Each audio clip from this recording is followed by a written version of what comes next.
Ер нь энэ төрөмжт үйлдвэрүүд ашиггүй байна. Төрөмжт үйлдвэрүүд маш хэмнэлтгүй байна. Ингээд улсын төс рүү тодор төлөлтөнд ямар нэгэн нөлөө үзүүлэхгүй юм хулгай зэлгээний газар болж хөврлээ гэж яриад байгаа.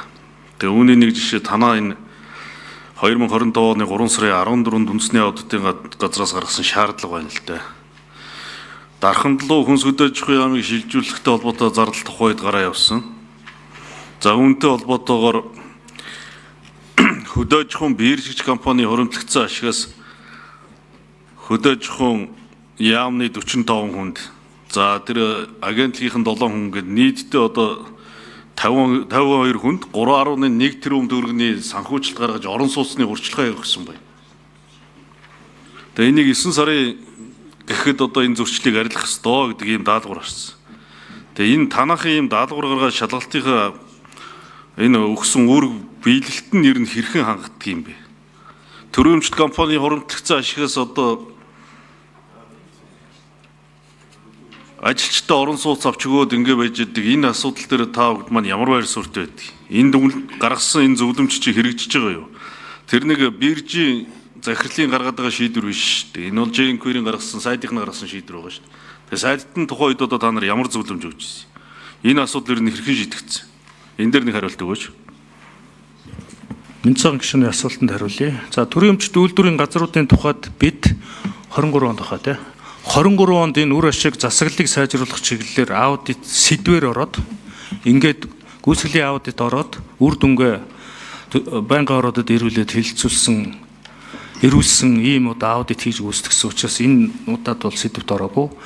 Ер нь бол бүх төрөмжт үйлдвэрийн газруудын санхүүгийн аудит бол манай нөгөө цаглбарт хугацаагаар жил болгон одоо төсвийн гүйтгэл засгийн газрын санхүүгийн нэгдгсэн тайлангийн хүрээнд хийгдэж байгаа.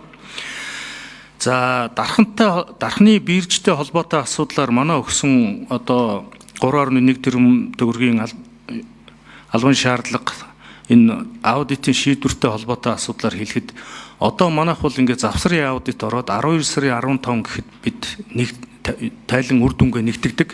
Энэ хүрээнд энэ биелэлтүүд яаж гарч ирсэн бэ гэдэг бол нэгдүгürt гарч ирнэ. За хоёрдугаарт аудитын шийдвэрийн хэрэгжилтийг бол заавал хангах ёстой. Хэрвээ энийг хангахгүй бол дараагийн шатны арга хэмжээнүүд буюу сахилгын арга хэмжээ ажлаач чөлөөлөхтэй холбоотой бүр цаашлаад явбал одоо нэг хууль хяналтын байгууллага шалгуулахад хүрэх ийм одоо үр дагавартай учраас энэ бол заавал биелэгдэх чанартай. За бид бол энэ асуудлыг энэ 12 сарын 15 гээд завсрын аудитын дүнгээр танд тусгайлаад бол энэ асуудлаар бол танилцуулга мэдээлэл өгөх болцоотой. Одоогоор аудит хийгдэж байгаа гэж энэ товч хариулт өгье. Гэхдээ энийг хуулийн байгууллагад өгөх ёстой шүү дээ. Тэрний хөдөөж хүн биржийн захирал хуримтлагдсан ашигаараа яавны ажилчдад байр авч өгдөг тийм сэтгэл байхгүй шүү дээ. Тийм сайхан сэтгэл буюу шоронд явах үйлдэлийг хийхгүй шүү дээ. Наа чи сайд нь хийлгэж байгаа шүү дээ. Тэрэн дээр нь та нар яагаад зөвлөмж өгдөг вэ? Ямар шийдвэрээр тэр биржийн захирал тийм шийдвэр гаргав? Хөдөөж хүн биржийн захирал хөдөөж хүн яам жижиг дунд үйлдвэрлэлийн агентлагийн хүмүүст байр авч өгөх шийдвэр гаргаа явж идэг. Ийм шийдвэр юу байх вэ? Зүй тогтол байх уу? Тэгээд тэр даргаыг хуулийн байгууллагад өгөх асуудал биш шүү дээ наач. Шийдвэр нь хаанаас их үсрэн гарсан гэдгийг та нар яагаад тогтоодог юм бэ? Сайдын багцд нь бол үндэсний аудитын газраас хязгаарлалтай дүгнэлт өгсөн байдаг.